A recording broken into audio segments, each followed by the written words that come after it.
Sur la crainte de Dieu collectif. Aujourd'hui, nous allons lire des versets. Premièrement, nous allons aller dans le livre de Proverbes chapitre 2. Proverbes chapitre 2.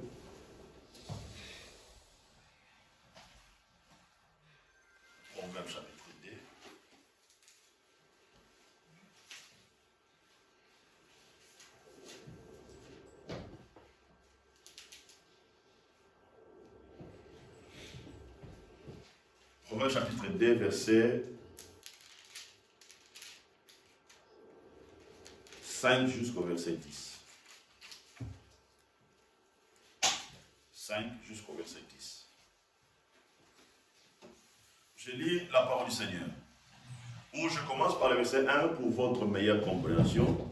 Je lis la parole du Seigneur. Mon fils, si tu reçois mes paroles et si tu gardes avec toi mes préceptes, si tu rends ton oreille attentive à la sagesse, si tu inclines ton cœur à l'intelligence, oui, tu appelleras la sagesse et tu lèveras ta voix vers l'intelligence. Si tu la cherches comme l'argent, si tu la poursuis comme un trésor, alors tu comprendras la crainte de l'Éternel et tu trouveras la connaissance de Dieu. Verset 6. Car l'Éternel donne la sagesse, de sa bouche sortent la connaissance et l'intelligence. Il tient en réserve le salut pour les hommes droits, un bouclier pour ceux qui marchent dans l'intégrité, en protégeant le chantier de la justice et en gardant la voie de ses fidèles. Verset 9. Alors tu comprendras la justice, l'équité, la droiture et toutes les routes qui mènent au bien, car la sagesse viendra dans ton cœur et la connaissance fera les délices de ton âme. Ainsi dit la parole du Seigneur. Amen. Écoutez, depuis la semaine, j'avais préparé notre enseignement. C'est seulement aujourd'hui, quand je viendrai, j'étais dans la voiture, j'ai senti Dieu me parler sur cette parole. Vous savez, un jour, Jésus a dit à une femme, on ne donne pas les choses sacrées aux chiens. On ne donne pas le trésor aux chiens. Pourquoi? Parce qu'un chien, il a la difficulté à changer ou à se transformer. Voilà pourquoi un chien, on le redresse. Seulement on l'éduque. Amen. Mais un chien, il a du mal à se transformer ou à s'adapter à la transformation. Et vous allez voir souvent dans la Bible, Jésus a appelé le caractère de certaines personnes en l'identifiant comme des chiens. Amen. Écoutez, bien-aimés, la parole de Dieu, c'est un trésor. La parole de Dieu est sacrée. Lorsqu'elle vient dans nos vies, elle vient pour nous transformer. Elle vient pour nous changer. Alléluia. Je vais vous expliquer une sagesse. Vous allez voir, ici en Europe, nous avons 4 saisons. Souvent en Afrique, ça dépend par rapport au pays. En Angola, nous avons des saisons. Je pense que c'est au Congo, je ne sais pas, dans les autres pays d'Afrique, tout ça. Mais à chaque fois que la saison change, les gens s'adaptent ou le comportement des gens change par rapport à ces saisons-là. Je crois que maintenant nous sommes à l'automne, n'est-ce pas? Printemps, automne. Automne. Eh bien, d'ici là, on va entrer dans l'hiver. Mais vous allez voir déjà, l'automne, ça commence déjà à changer notre façon de se comporter, de s'habiller, tout ça. même notre façon de manger. Moi déjà, quand l'hiver arrive comme ça, je change aussi ma façon de... Je prends beaucoup la soupe, tout ça, on le prépare à la maison et on boit. Mais ce n'est pas la même chose que je fais à l'été. Vous comprenez? À l'été, nous adaptons aussi notre comportement. Cela veut dire, lorsque la parole de Dieu arrive, parce que la parole de Dieu agit par rapport aux saisons. Vous comprenez? Agit par rapport aux saisons. Et Dieu parle par rapport aux saisons. Et c'est pour ça que vous allez voir, Jésus a parlé aux disciples, il a dit, vers le dernier temps, il parle de la saison du dernier temps. Et il leur dit comment vous devez vous comporter dans ce changement de saison. Il leur a dit, il y aura les temps difficiles, il y aura la guerre, il y aura la famine, il y aura les crises, tout ça. Il parle par rapport aux saisons et comment les gens doivent s'adapter par rapport au changement des saisons. Alléluia. Et vous allez voir, actuellement, nous sommes en train aussi de traverser un moment de la crise économique. Nous ne pouvons pas seulement l'appeler la crise énergétique, mais c'est la crise économique qui frappe tous les secteurs. Et derrière toutes ces crises-là, il y a des paroles données de Dieu par rapport au temps dont nous sommes en train de vivre. Et lorsque la saison change, nous devons aussi changer notre façon de se comporter, notre façon de vivre, notre façon de fonctionner. Ça doit changer. Et dans ces saisons ici, Dieu, il vient, il nous a imposé sa parole sur la crainte de Dieu collectif. Cela veut dire, au niveau de l'esprit, nous devons être sages de comprendre que la saison a fait quoi? La saison a changé. La saison a changé. Maintenant, nous sommes dans la saison de la crainte de Dieu collectif. Et dans cette saison-là, nous devons changer notre fonctionnement, notre manière de vivre, notre manière de venir à l'église, notre manière, parce que la saison a changé. Et vous allez voir quelque part dans la Bible, Jésus a parlé sur la saison de la moisson. Amen. Il a dit, la moisson est déjà mise. Il parle du changement de la saison. Et j'aimerais que chacun de nous considère aujourd'hui que la parole de Dieu, c'est un trésor. La parole de Dieu, c'est sacré. Écoutez, on ne lègue pas l'héritage à un chien. Même si vous avez des millions, tout ça, on ne lègue pas. Parce qu'un chien n'a pas la capacité de diriger, d'élaborer les choses, n'a pas ces capacités-là. On donne un héritage à celui qui a de l'intelligence, à celui qui a cerveau. Alléluia. Et c'est pour cela, nous, comme les enfants de Dieu, nous devons nous adapter par rapport aux saisons. Par rapport aux saisons. Parce que même dans nos vies quotidiennes, nous avons ces saisons. Celui qui ça va comprendre ça. Nous avons ces saisons. Parce que quand on fait déjà des enfants, la saison dans ta famille change. Donc cela veut dire, tu dois changer ta manière de fonctionner par rapport à ces changements-là. Peut-être ça peut te demander beaucoup de sacrifices, tout ça. Tu ne peux plus te comporter comme lorsque tu étais célibataire, lorsque tu étais tout seul. Maintenant là, ça te demande de payer le prix. Tu n'as plus de justification à donner. Vous comprenez? Tu n'as plus ces justifications-là. Moi, parfois, chez moi à la maison, je n'ai plus droit. Parfois de dire non. Laissez le bruit, les enfants, je dors.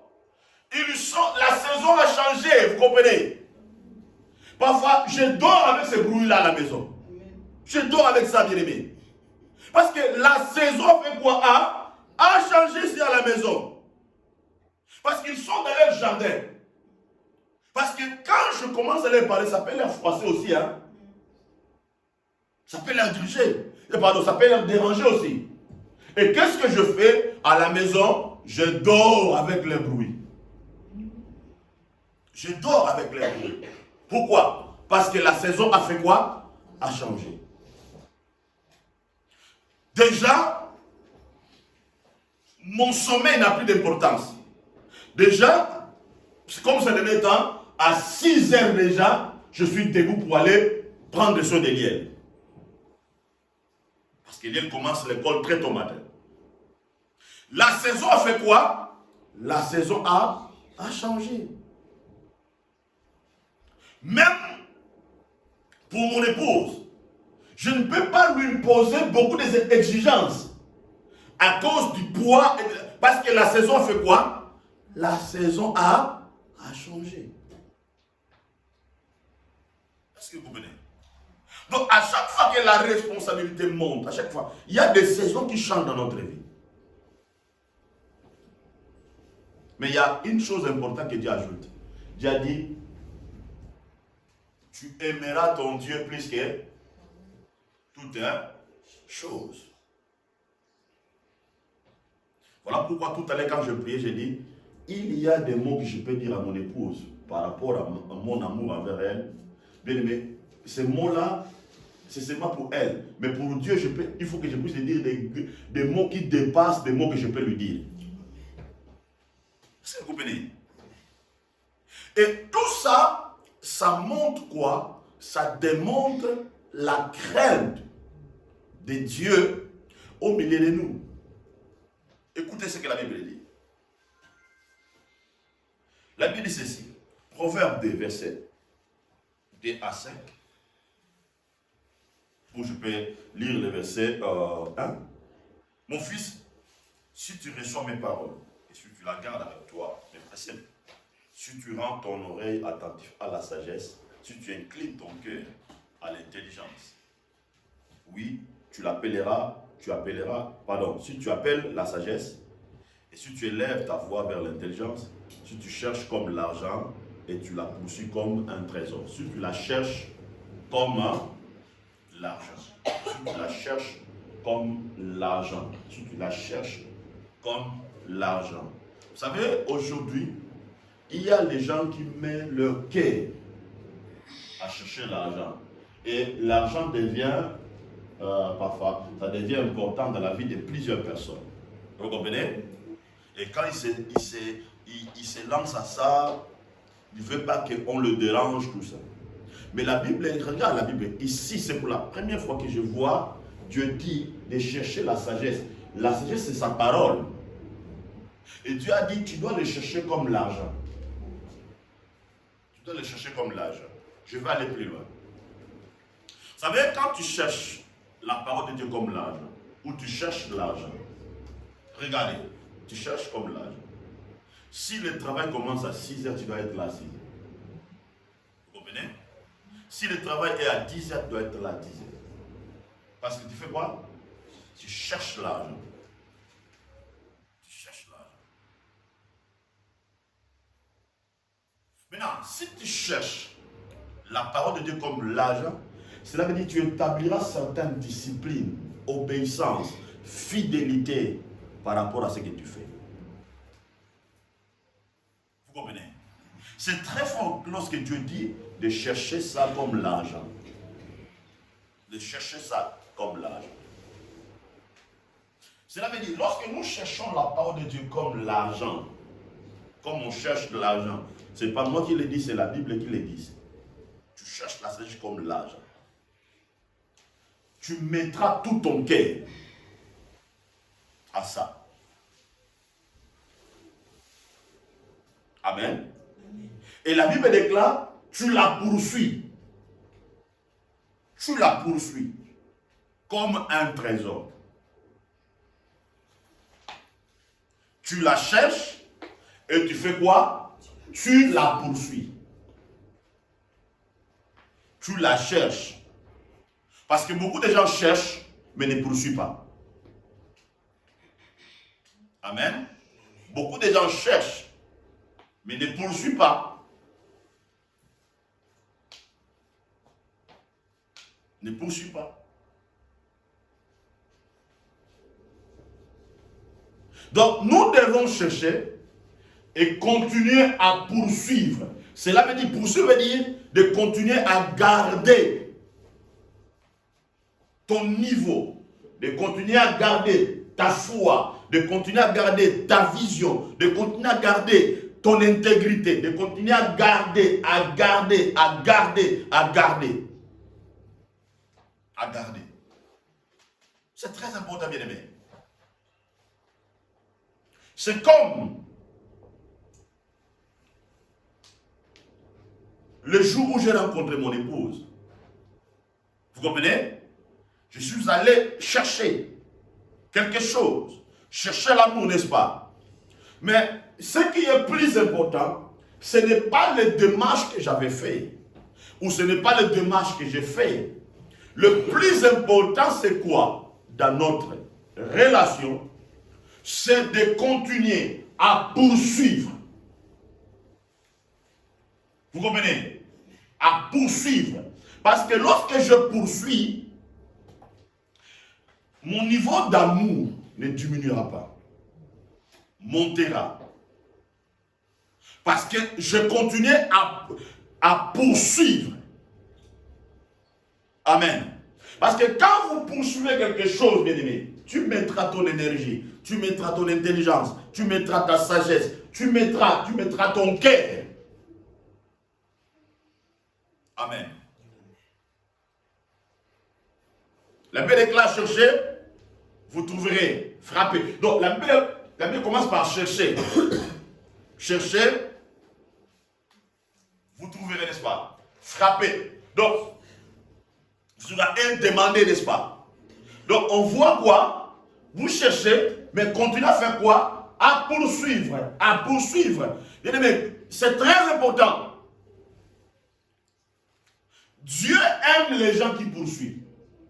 Parce que quelqu'un qui poursuit quelque chose n'abandonne pas. Quelqu'un qui poursuit quelque chose, il n'est pas déterminé par rapport aux obstacles, par rapport à la réalité qui sont autour de lui. Alléluia. Écoutez, la Bible déclare, alors tu comprendras la crainte. Alors tu comprendras la crainte de... Alors tu comprendras la crainte de Dieu. Ça me touche. On a beaucoup de gens dans l'église, on a beaucoup de gens autour de nous parce qu'ils n'ont pas encore compris la crainte de Dieu. Ok? Parce que la Bible déclare, alors tu comprendras la crainte de Dieu. Alors tu comprendras la crainte de Dieu. J'ai compris une chose. On a prêché les gens la crainte de Dieu, mais les gens n'ont pas compris c'est quoi la crainte de Dieu. Beaucoup de gens viennent à l'église, ils n'ont pas encore compris la crainte de Dieu. Ils n'ont pas encore compris ça. La crainte de Dieu commence lorsque tu commences à garder avec toi la parole de Dieu. Lorsque tu commences à garder avec toi le principe et les préceptes de Dieu. C'est là où la compréhension, c'est là où on arrive à comprendre la crainte de Dieu. La Bible dit que c'est alors que tu comprendras la crainte de Dieu. On arrive à comprendre la crainte de Dieu lorsque tu donnes ton oreille à écouter Dieu. Lorsque la Bible déclare, tu inclines ton cœur, tu humilies ton cœur. Parce que le cœur est le centre de beaucoup de choses. Lorsque tu inclines ton cœur, tu te soumets à Dieu. Tu dis, Seigneur, me voici, conduis-moi, dirige-moi. Je me laisse entre tes mains. Tu inclines ton cœur. Cela t'amènera à comprendre la crainte de Dieu. Si tu rends ton oreille attentif à la sagesse, si tu rends ton oreille attentif. J'aime le mot que la Bible impose ici. Si tu rends ton oreille attentif, cela veut dire, beaucoup de gens ont des oreilles, mais ils manquent la capacité. Ils manquent cette capacité d'être attentifs. Il y a des gens, écoutent, mais ils ne sont pas attentifs. Amen. Parce que quelqu'un qui est attentif, il est alerté. Quelqu'un qui est attentif, on le comprend même par ses ajustements. On le comprend même par son comportement. On le comprend même, amen, par sa façon de répondre ou de s'approcher. Quand on est attentif, bien aimé, c'est de là où. Quand on est attentif, c'est quoi? Ça te pousse à réfléchir. Ça te pousse à penser. Pourquoi Dieu a dit cela? Pourquoi Dieu a dit cela? Pourquoi Dieu a dit cela? Ce matin, j'ai béni Dieu parce que c'est comme si Sephora était saisie par le Saint-Esprit. Elle était descendue en bas, elle m'a ramené mon téléphone.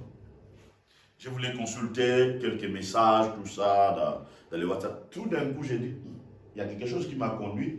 J'ai dit, ok, je vais lire un peu quelques informations. Poum, je tombais sur l'information de Pasteur T.D. Jakes.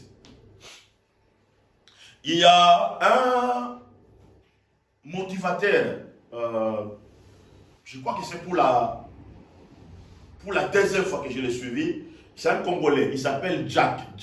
C'est Jack comme ça, il s'appelle Jack. Il parle sur T.D. Jakes, c'est ce qui s'est passé aux États-Unis.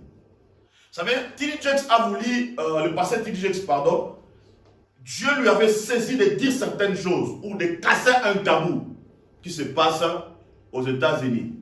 Amen. En fait, sur le comportement de certaines femmes. J'ai oublié le terme qu'il a employé. Le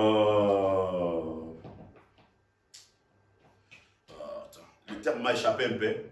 Où les femmes, c'est les femmes puissantes, tout ça, tu dois être une femme qui prend des initiatives, tout ça, des trucs comme ça un peu. Maintenant, ça faisait que aux États-Unis, et cette culture-là était même plantée même aux églises. Vous comprenez? Et ça créait trop de problèmes de divorce et ça faisait que les hommes venaient vers les femmes, mais à cause de ça, beaucoup des hommes quittaient les femmes. Pourquoi? Parce que les femmes s'intéressaient beaucoup. Quand un homme vient, il pose la question, tu gagnes combien d'abord? Donc si tu as beaucoup de salaire plus que lui, plus qu'elle, pardon, à ce moment-là, elle te considère. Maintenant, cette poison-là était en train même au sein des églises.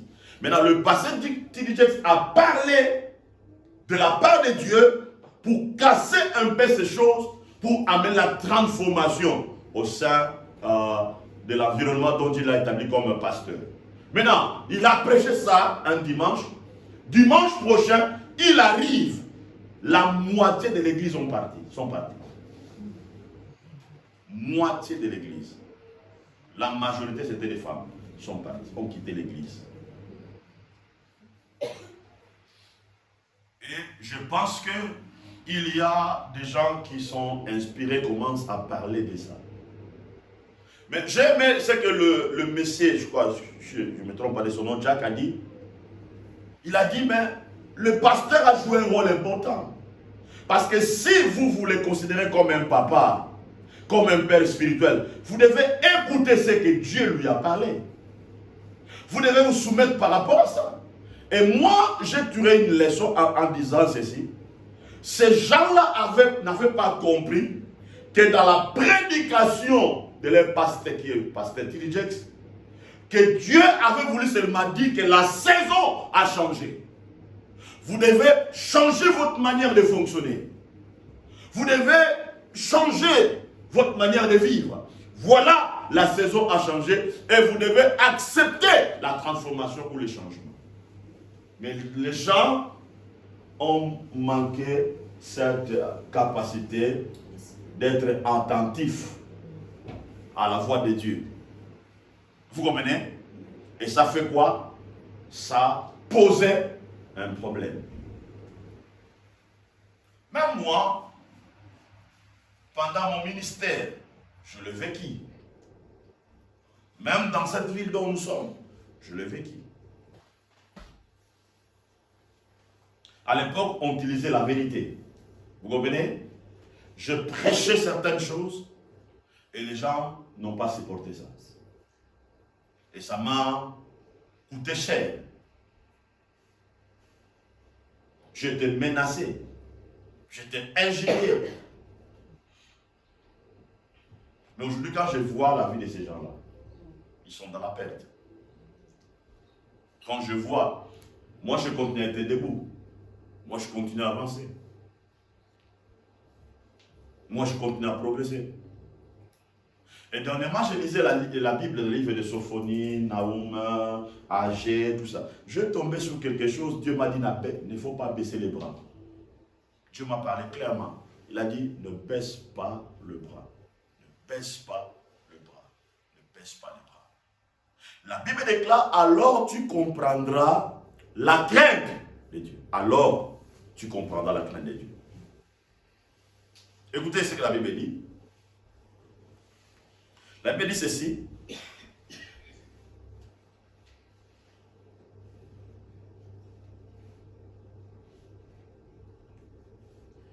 Verset 3. Si tu appelles la sagesse et si tu élèves ta voix vers l'intelligence, si tu la cherches comme l'argent et tu la poursuis comme un trésor, alors tu comprendras la crainte de l'Éternel et tu trouveras la connaissance de... Alors tu comprendras la crainte de Dieu. Alors tu trouveras la connaissance de Dieu. Alors tu comprendras réellement qui est Dieu. Vous voyez là où la profondeur de la crainte de Dieu collectif ou de la crainte de Dieu. Donc d'abord, tu comprends la crainte de Dieu. C'est à ce moment-là, tu feras quoi? Tu trouveras la connaissance de Dieu. La Bible déclare, la crainte de Dieu est le commencement de la... Bien aimé, c'est simple. Si tu veux comprendre un homme, une femme qui craint Dieu, tu comprendras ou tu vas discerner ça par rapport à sa connaissance aux choses de... Non, par rapport à sa connaissance à Dieu. Je voulais dire aux choses de Dieu. Par rapport à Dieu. Parce que les choses, c'est autre chose. Dieu lui-même, c'est... Donc, tu vas le discerner par rapport à sa connaissance à Dieu. Parce que quelqu'un qui craint l'Éternel, qui a compris la crainte de Dieu, lorsqu'il trouve la connaissance de Dieu, il met Dieu en première position. Il met Dieu devant. Cela veut dire Dieu devient la priorité de sa vie. Et sa personne-là proclamera ce que l'apôtre Paul a dit dans la Bible. Rien ne me séparera de l'amour de Dieu. Rien. Il a d'abord cité les choses, tout ça. C'est alors tu comprendras la crainte de Dieu et tu trouveras la connaissance de Dieu. Tu trouveras la connaissance de Dieu. À la maison, vous pouvez continuer à descendre, à aller lire ça, bien aimé. Parce que c'est très profond sur le niveau par lequel Dieu veut nous amener maintenant. Dieu veut nous juger sur ces deux dimensions-là. Si réellement nous avons compris la crainte de Dieu, et si nous avons trouvé la connaissance de Dieu. La connaissance de Dieu. Pas la connaissance de la religion. Pas la connaissance d'une philosophie quelconque. mais la connaissance de Dieu. Lorsqu'on le trouve, on comprend qui est Dieu réellement. Qui est Dieu réellement. Écoutez bien, regardez-moi ici. Regardez-moi. C'est pour cela je n'aime pas donner des raisons de mes réalités ou de ma vie par rapport aux choses de Dieu. Parce que je trouvais la connaissance de Dieu. Donc, lorsqu'on trouve la connaissance de Dieu, écoute et suis-moi bien, les priorités de ta vie changent. Les priorités changent.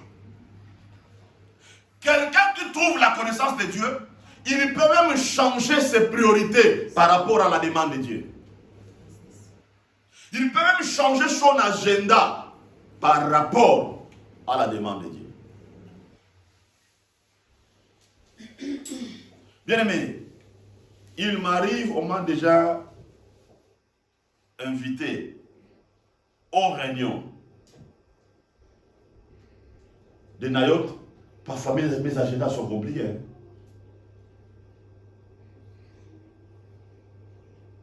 On programme tout ça. Parfois mes agendas sont compliqués. Parfois j'ai des rendez-vous. Parfois, qu'est-ce que je fais parfois? Je change mes priorités. Je change mes priorités. Une fois, il y avait un frère qui m'avait invité dans sa fête. Je devais aller dans la réunion de Nayot. Ce frère-là a insisté. Et ça tombait le même jour avec la réunion de Nayot. C'était sa fête de mariage, tout ça. Qu'est-ce que j'ai fait? J'ai donné la priorité à Dieu. Et ce frère-là a beaucoup parlé, hein? Non, pasteur, je t'avais invité, tout ça, tu n'as pas venu, il a dit beaucoup de choses, tout ça. Mais écoutez, la Bible dit ceci, si Dieu est pour toi, qui sera contre toi? Bien aimé, il est important que dans la vie, Dieu soit pour toi. Dieu soit pour toi. Parce que aucune chose sur la terre ne peut te défendre. Il n'y a que Dieu qui peut te défendre. Je vous donne l'exemple très fort. Les disciples se retrouvent en pleine mer. Ils se retrouvent là-bas, la mer a commencé à s'agiter. Bien aimé, ils étaient incapables. Il n'y avait rien qui pouvait leur défendre. Rien du tout. Rien. Ils ont commencé à crier tout ça. Mais, au milieu de la mer, Pierre a saisi que ça, c'était Christ qui arrive. Il a saisi et le Seigneur fait quoi? Il les a sortis des larmes. Et voilà pourquoi je dis à chaque fois, il faut que nos priorités changent. Il faut que nos priorités changent. Et à la maison, parfois, je parle ça avec Darby. Je lui dis des choses. Si ces choses-là, je lui dis, il n'a pas compris ça, je dis, tu vas corriger ça, tu vas répéter ça, tu vas le faire.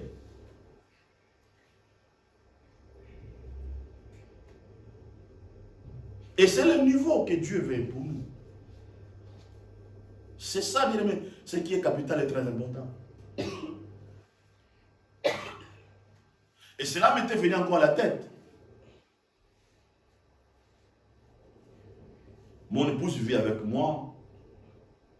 Elle vit ça. Je ne sais pas si Agathe peut se souvenir de ça. Lorsque j'avais perdu ma propre sœur, que je considérais comme ma mère, c'était, je crois que c'était le vendredi comme ça.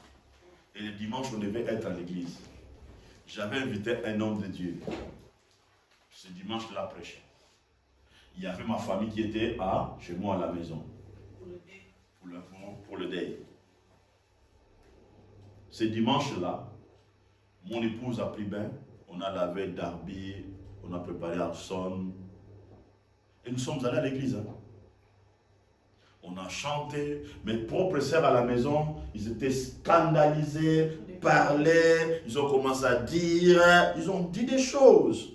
Mais moi, je les ai laissés à la maison. Je suis d'abord servi Dieu, j'ai adoré Dieu, je célébrais Dieu, tout ça, à la fin, on a béni le pasteur, tout ça. Et le pasteur qui était venu, il était vraiment choqué et il fuyait devant la prédication. Il a témoigné ça, il a dit ça. Et il a dit, ça me sert maintenant comme la leçon.